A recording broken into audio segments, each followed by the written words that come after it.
अंजली दमानिया यांनी सूरज चव्हाण यांच्यावर आरोप केलाय। आमचं महिन्याचं उत्पन्न 30 लाख रुपये असं दमानिया यांनी म्हटलंय। सूरज चव्हाण शिवराळ भाषेत बोलतात। माझ्या विरोधात बोलाल तर सोडणार नाही असा इशारा देखील दमानिया यांनी सूरज चव्हाणांना दिलाय।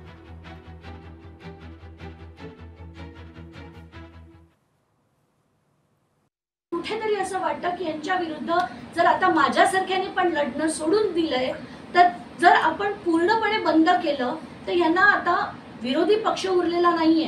ते प्रत्येक विरोधी पक्षाच्या लोकांना गप्प करायला त्यांच्याकडे फाईल आहे आणि माझ्यासारख्या लोकांना गप्प करायला सूरज चव्हाण सारखी त्यांनी माणसं पाळून ठेवलेली आहेत। आणि ते काय करतात, वाटेल ते आरोप करायचे। त्यांनी काय भाषा काय वापरली, रिचार्ज करणारी बाई, रिचार्जवर चालणारी बाई। म्हणून मी काल एका टीव्ही चॅनलवर त्यांना विचारलं, तुमच्या बायकोला कोणी म्हणाला रिचार्जवर चालणारी बाई तर तुम्हाला चालेल? तुमच्या मुलीला म्हणाला चालेल? तुमच्या आईला म्हणालेलं चालेल? फालतू माणसं नुसती।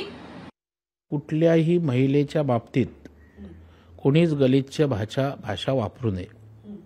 लोकशाहीमध्ये टीका करण्याचा, हिशोब मागण्याचा अधिकार त्या ठिकाणी निश्चितपणे आहे।